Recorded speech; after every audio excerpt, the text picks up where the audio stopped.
In 1988, the FBI was handed the exact blueprint for Iran's secret nuclear weapons program by a defector. They had the names, they had the timeline, and for reasons that have never been explained, they buried it. This is the story of the greatest intelligence failure of the Cold War and the secret meeting in Dubai that started it all. Fall 1987. Dubai. Not an embassy. Not a government building with flags and guards and diplomatic cables humming back to distant capitals. A small, dusty commercial office in a neutral emirate where nobody asked questions and nobody looked twice at men in business suits carrying briefcases. 8 men filed in and closed the door. 3 Iranians, 2 Pakistanis, 3 European experts, 2 of them German, working for Tehran. No state insignia, no diplomatic protocol, just men around a table in a room that could belong to anyone. Dr. Abdul Qadeer Khan sat across from the Iranian representatives. Khan was not merely a scientist, he was the architect of Pakistan's entire centrifuge-based uranium enrichment program, the man who had built his country's path to nuclear capability from borrowed blueprints and sheer determination. What he carried in his head was worth more than any weapons shipment, any missile system, any conventional arsenal money could buy. He signed a confidential agreement. Then a large sum of money changed hands, not transferred to Pakistan's government, not routed through any state financial channel, paid personally to Khan, structuring the entire transaction as a private commercial arrangement. Both sides now had something the other needed, and neither government needed to acknowledge it existed. The choice of Dubai was not accidental. The emirate sat outside the surveillance architecture that Western intelligence had built around embassies and government ministries and state-to-state communications. Signals intelligence needed signals to intercept. Diplomatic watchers needed diplomats to watch. This was neither. This was a commercial transaction in a commercial city, conducted by men who, on paper, were simply consultants. The meeting lasted under an hour. Not one Western intelligence agency knew it was happening. Not the Central Intelligence Agency, not Mossad, not British intelligence.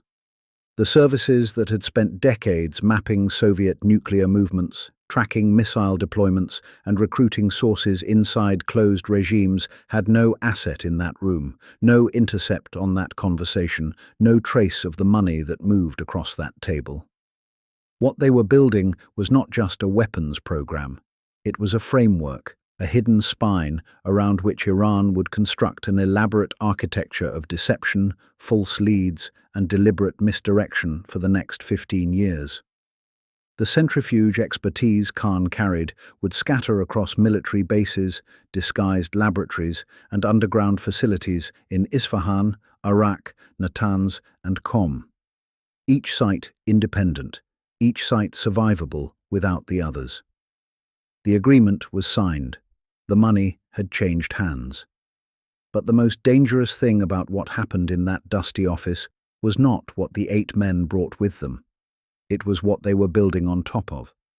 To understand why that office in Dubai mattered, you have to understand what both sides carried into the room. Iran's nuclear ambition did not begin with the Ayatollahs. Shah Reza Pahlavi had already built reactors in the 1970s, pursuing both peaceful energy and something harder to admit in public.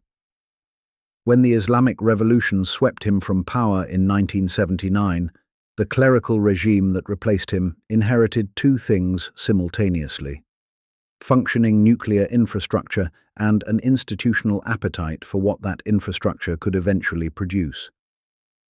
Ideology changed. The ambition did not. Pakistan's contribution was different in kind. Dr. Abdul Qadeer Khan had not built a plutonium reactor. He had developed a centrifuge-based uranium enrichment method, and the distinction was everything. Plutonium reactors are enormous. They require construction that satellites photograph, that diplomats protest, that engineers from a dozen countries eventually notice. Centrifuges are different. They are compact, dispersible, concealable. Khan had effectively created a portable nuclear weapons package, one that could be transferred outside traditional state channels and installed in facilities that looked like nothing at all. By the fall of 1987, Iran needed exactly that. The Iran-Iraq War had left the country internationally isolated, under arms embargoes, and politically humiliated. The clerical leadership understood that conventional military parity with hostile neighbors was impossible. What they needed was asymmetric deterrence, a capability so severe that no adversary would risk provoking it, acquired quietly enough that Western countermeasures never materialized. A visible reactor program would have triggered immediate intervention. The centrifuge model would not. It could be hidden, dispersed across military bases and disguised laboratories, and denied with a straight face. Three conditions had never previously aligned like this. Iran had the motivation, Pakistan had the method, and Dubai offered a meeting point that sat entirely outside the surveillance architecture Western intelligence trained on state actors and government channels. No embassy, no diplomatic cables.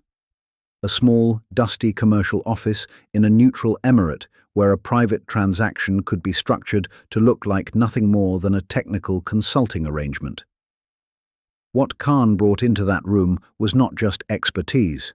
It was a blueprint for invisibility, a way to build a nuclear weapons program that a reactor-focused intelligence community might never find.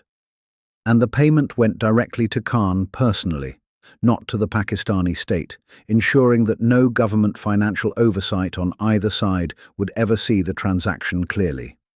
Khan had the centrifuge blueprints. Iran had the money. But there was a third ingredient neither side could supply alone, and that is where the Europeans in the room came in. The Pakistanis brought the knowledge, the Iranians brought the money, the Europeans brought something more valuable than either: cover. Of the 8 men who slipped into that small, dusty office in Dubai, 3 were European experts, 2 of them German. They were not observers, they were not witnesses. They were embedded technical brokers working for Tehran, and their presence transformed the entire character of what was happening in that room. Without them, the Dubai meeting was a bilateral government transaction, risky, traceable, the kind of contact that signals intelligence exists to detect. 2 state nuclear programs, 1 rogue, 1 official, exchanging classified technical knowledge. State-to-state contacts leave fingerprints, diplomatic cables, foreign ministry records, signal traffic that analysts in Fort Meade or Cheltenham can intercept and cross-reference. The Europeans erased all of that. With them in the room, the transaction became a multinational commercial arrangement. Private consultants, technical experts operating in the Gulf, the kind of work that happened constantly across Dubai's commercial ecosystem. European nationals conducting technical consulting attracted almost no intelligence scrutiny. They were not diplomats. They were not government officials. They were, on paper, professionals doing business in a neutral city. The commercial cover ran deeper still.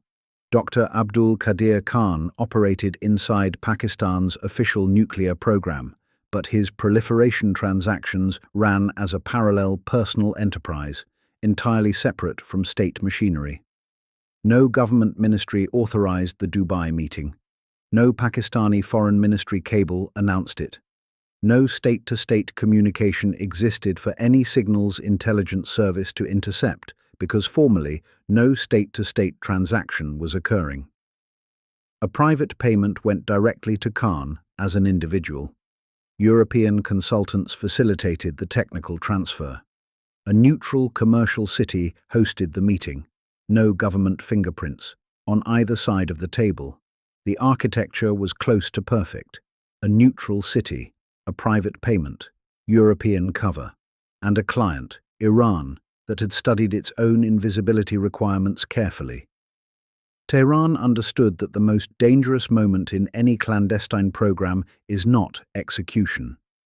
It is detection. The Dubai meeting was engineered from the beginning to produce nothing that conventional intelligence collection could find. Western agencies were looking for state actors. They were monitoring government channels, embassy communications, foreign ministry movements. The Dubai meeting existed in none of those spaces. It was a commercial transaction between private parties, documented nowhere that intelligence services knew to look. The architecture of the Dubai meeting was designed to be invisible. What nobody anticipated was that within a year, someone would walk into a Federal Bureau of Investigation office in New York and describe every detail of it. And still, nothing would happen. The meeting in Dubai had been invisible by design. What happened next was invisible by choice. June 1st, 1988. Less than a year after that small, dusty office in Dubai had changed the trajectory of the Middle East. A Pakistani scientist named Dr. Iftikhar Khan Chaudry walked into an FBI field office in New York City and requested political asylum. Then he started talking. He described the secret Iran-Pakistan nuclear cooperation in full. He named the Pakistani experts who had personally traveled to Iran. He described the meetings, outlined the program's architecture, explained how the knowledge had moved and where it was going. FBI investigators did not simply file the account, they checked it, they ran it down, they verified his testimony as accurate, they had the blueprint, they had the names, they had the timeline.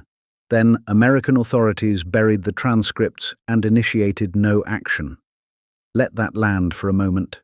Less than 12 months after 8 men signed an agreement that would quietly fund one of the most dangerous nuclear programs on Earth, a credible defector handed the United States government a complete picture of what had happened. Not a rumor, not fragmentary signals intelligence. A verified first-hand account from someone who had been inside the program. The FBI confirmed it was real, and nothing happened. No diplomatic pressure, no covert operation, no classified task force assembled to track the centrifuge transfers. The documents went into the American filing system, and the American filing system swallowed them whole. What followed is usually described as one of the great intelligence failures of the Cold War era. That description is too generous.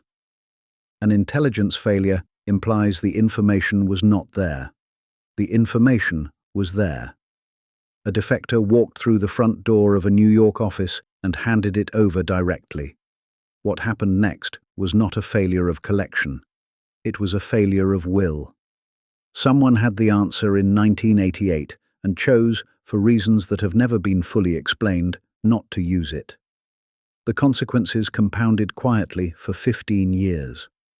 Iran dispersed its program across military bases, disguised laboratories, and remote underground facilities. Centrifuges spun at Natanz. Plants rose in Isfahan and Arak. A facility took shape in Qom. The architecture advanced, site by site, year by year, invisible to every agency that should have been watching.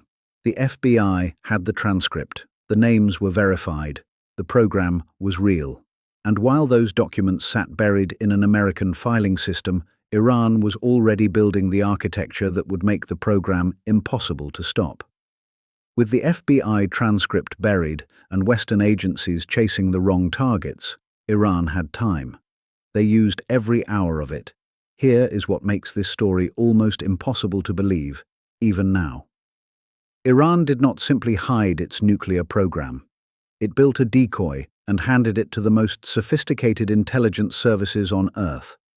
The CIA and Mossad did not stumble onto the wrong trail by accident. Tehran walked them onto it deliberately, then watched them follow it for 15 years. The mechanism was elegant in its simplicity. A Russian reactor deal at Bushehr. A Chinese reactor agreement signed with appropriate ceremony. Both programs visible, both trackable, both diplomatically manageable. Exactly the kind of nuclear story that Western agencies knew how to process. Satellites photographed construction progress at Bushehr. Analysts filed reports. Diplomats lodged formal protests through proper channels. The intelligence machinery ground forward, confident it understood the threat. It understood nothing. While the CIA and Mossad consumed years of investigative bandwidth chasing reactor programs that Iran was perfectly happy to let them chase, centrifuges were already spinning at Natanz. A plant was rising in Isfahan. Facilities were taking shape in Arak and in the holy city of Qom. The real program, the one quietly seeded by the agreement signed in that small, dusty Dubai office in the fall of 1987, was advancing in darkness while Western intelligence photographed decoys in the light. The dispersal was the second layer of genius. No single facility held the complete program. Isfahan, Arak, Natanz, Qom. Each node independent, each capable of surviving the discovery or destruction of the others. Even if one site were found and struck, the program continued. The architecture was not just hidden. It was designed to be unkillable. And when Iranian operatives sensed exposure at any site, they did not simply move equipment and disappear. They moved the ground itself. Workers physically stripped away layers of earth, removing the soil contamination signatures that satellites or ground-based sensors could use to confirm what had once stood there. Counter-forensics at a geological scale. They were not just relocating a program. They were erasing the evidence that any program had ever existed at that location. The smokescreen held for 15 years. When it finally lifted, what the world saw had been growing since that fall afternoon in Dubai. In August of 2002, an Iranian dissident group called the Mujahideen-e-Khalq stood before the world and described two nuclear facilities the West had never detected. One at Arak, one at Natanz. Centrifuge-based enrichment, running for years, invisible to every satellite and every analyst who had been paid to find exactly this. 15 years of consequences had already accumulated before a single Western intelligence agency understood what they were dealing with. Think about what that failure actually represents. The CIA and Mossad, two of the most celebrated intelligence services on Earth, had missed a program that began with a signed agreement, involved the physical transfer of centrifuge technology, required the construction of massive underground facilities, and employed hundreds of scientists and engineers. It was not subtle, it was enormous, and nobody saw it. Dr. Abdul Qadeer Khan was eventually exposed.